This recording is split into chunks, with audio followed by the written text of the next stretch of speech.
And I remember them being like, you don't have to. But I remember feeling like I must. All right. Hello, everyone. Welcome back to my channel, Black Feminist Vegan. Thank you for joining me again for another episode. I am out, currently at the beach, safely tucked in my car. But I did just want to make a quick video since I was out here and feeling pretty great and the weather is nice. And yeah, I realized that I never shared how I went vegan, like how I originally transitioned to veganism for the first time almost 3 years ago. It will be 3 years in this upcoming August. So I'm gonna make this real short and sweet and share my journey with folks, just in case you'd be interested in hearing, because I know I like hearing why other folks go vegan. So I thought I'd just share my story today. So I was on my way back from Orlando in July of 2017, which was honestly a really great summer for me. Random side note, but anyway, so I'm on the plane. Something happened with the plane, so we had to land at an airport before getting home, and we kind of just had to wait there for like an hour or two. So we were on the ground, we had connection to Wi-Fi and everything, and they were basically like, just sit tight in your seat. So I'm like, okay. And I was already vegetarian at this time, so I guess I'll do a video on why I went vegetarian like later, so that I can like share more of the journey. But I wanted to focus on my vegan journey now, because it was very distinct, like super distinct. So I'm sitting there and I hear people talking about what the health, like online and stuff like that. Oh my gosh, there's so many people coming, so I'm just gonna pretend like I was never talking to the camera, even though they definitely heard me. All right. Well, hello. It's like fun.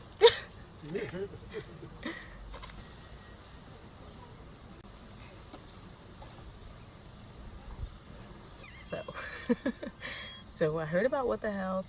I'm sure I saw it on Twitter or something like that. I heard that it was really like jarring information about the animal agriculture industry, and I thought to myself, since I'm a vegetarian, this probably isn't that bad. Like, I thought it was going to be a reinforcement for me.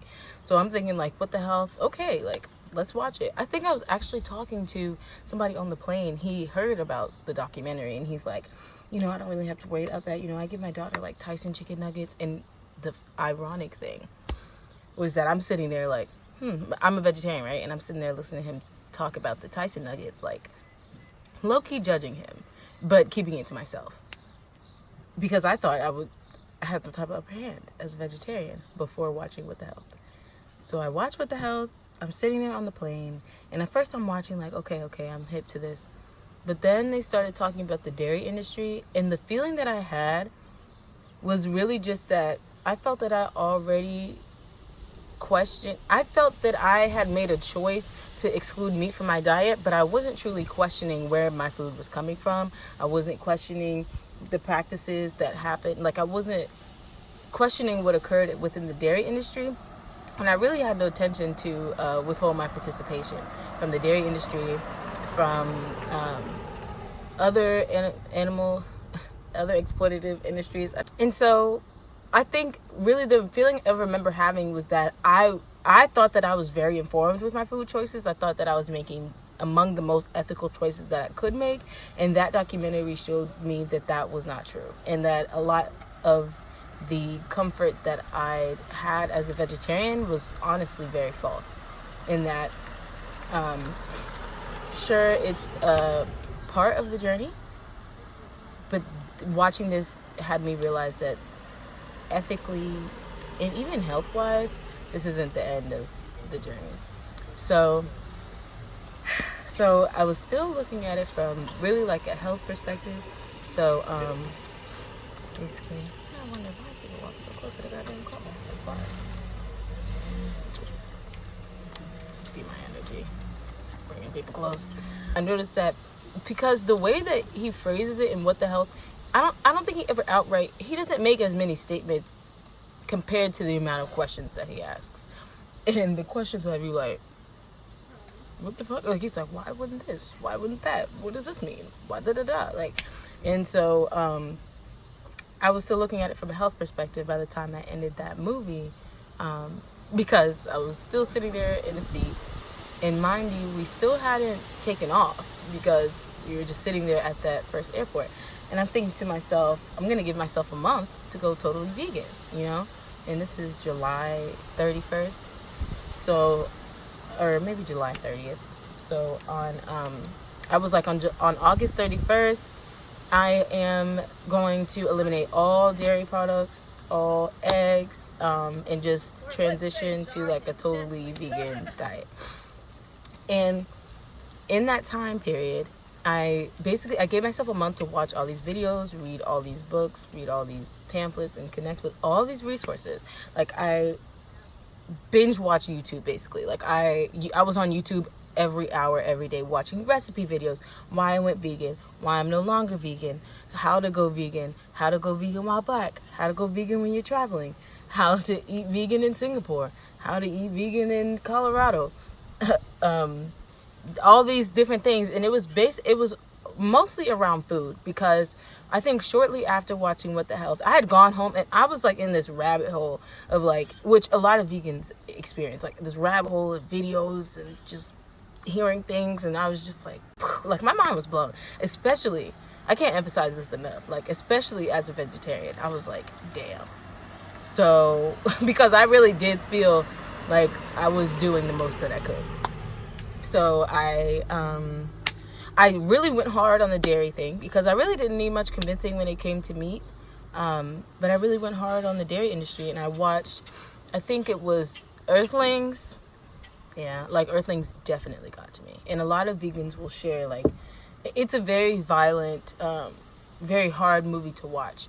But it was almost, it's the cloak. I mean, people refer to this often too. It was like the veil being lifted from over your eyes, where we literally often just can't see this, and so we forget that it's happening. And something about seeing it, and the way that it's done, because I really now, at this point I'm at in my vegan journey, I don't believe that all practices, I believe that there are some practices of animal sacrifice that are sacred, and I think that there are some that animals may willingly participate in. I think that that is a spiritual element, but I think that that is so separate and so different and so not having anything to do with the animal agriculture industry and the way that animals, and well, I say animals, that's something that I'm trying to shift, but I have to shift it within my mind before I say it. So I'll just keep saying animals for now, but know that I'm intending to shift animals to say something like non-humans, or like other beings, you know, maybe even just like being specific. Like, am I talking about cows? Am I talking about horses? Am I talking about donkeys? You know, anyway. So animals, though, I will stick with animals because that's how it came in my mind. The way that they are being exploited in these systems are far from sacred. It's unethical and it's wrong. And at this point, there are animals that are being bred to die, right? So, okay. That was how I went. I kind of got off track there because I didn't mean to share that element. But that was kind of like the conclusion that I came to. So I'm watching all these videos, and mind you, for the most part, I'm keeping myself on like, okay, I'm gonna eat vegan because after what I'm seeing, you know, I'm feeling really bad about, or I'm thinking more about my choices. I have a margarita pizza under the seat. I'm like, wow. So at least on the plane. So moving forward, I think I like mostly ate vegan, but I still ate non-vegan, and I told myself that on August 31st we're cutting everything, it's done, right? So I gave myself like these little like meal, yes, this was 2017, okay, I gave myself like these little, like, you know, like from the What I Eat in a Day videos, I would try those out, pack my lunches, do my dinners. I tried out a bunch of things that I liked. But I remember I was working somewhere, and at like the cafeteria one day, I was like, this is after I was like looking at this veggie burger that had mayonnaise and cheese, and I was like, I'm gonna get that, because I hadn't fully done the ethical transition yet. So when I started watching the ethical movies, I was like, couldn't do it. Like, couldn't do it. And then that's what had me with it. Dairy like really got me. And I mean, I'll make a video specifically on dairy, and I've said that for a while, but every time I try to sit down and do it, I'm just like, because there's so much.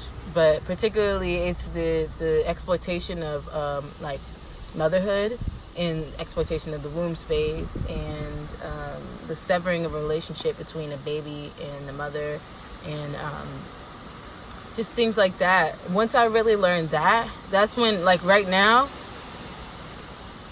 I can't do dairy the same. Like cheese, ice cream, milk, it just doesn't look the same to me. Like even if I see like a cheese pizza, now mind you, when I first went vegan, I was in college, and one night I was super drunk, and they saw me in the corner of the dorm with a slice of cheese pizza just staring at it.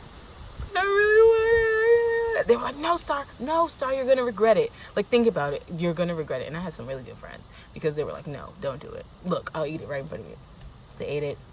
I was glad I didn't. But I say that to say that I didn't, like, on August 31st going into like September 1st, I wasn't just like no craving at all for it.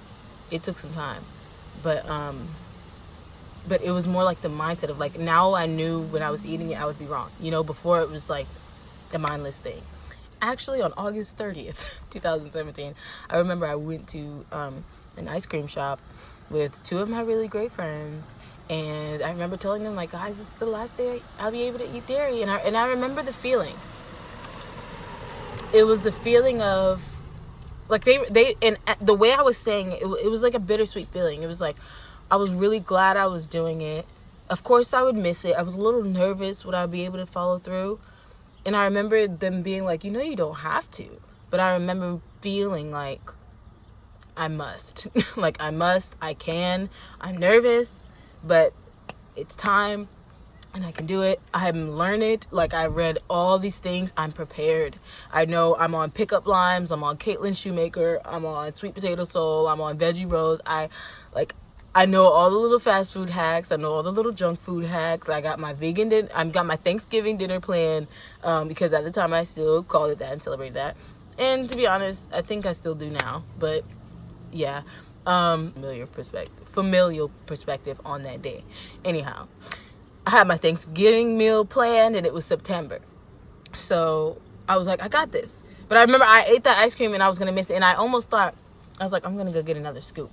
But then I remembered why I was going vegan in the first place. And I was like, number one, don't be gluttonous. Number two, dairy is murder. And so I woke up that day. I felt like ready to get it because I felt like I was making a change in my life. And of course, it was challenging, but everything that I kept telling myself is that once I get to 6 weeks, right? They say like 21 days to make a habit. I'm like, once it gets, is that the same? Anyway, let's do the 21 days thing because that's not the same amount of time. But they say it takes 21 days to make a habit, or 6 weeks. What do they say? I don't know. But I kept telling myself, I just got to stay consistent, and after a certain amount of weeks, like, it'll be a part of my routine. Another thing I did was cleaned out my whole pantry. Like, I gave myself that month to clean out my pantry and have a fresh start. The other thing was I had just moved in. I was living on campus at the time, so I just moved into a brand new dorm, you know, like with a brand new cupboard and things like that. So I had a clean slate in terms of everything that I bought at the store was vegan, and just looking at everything on campus. There was actually the Vegan Society at my school had like this directory of all the vegan options at all fast food places on campus.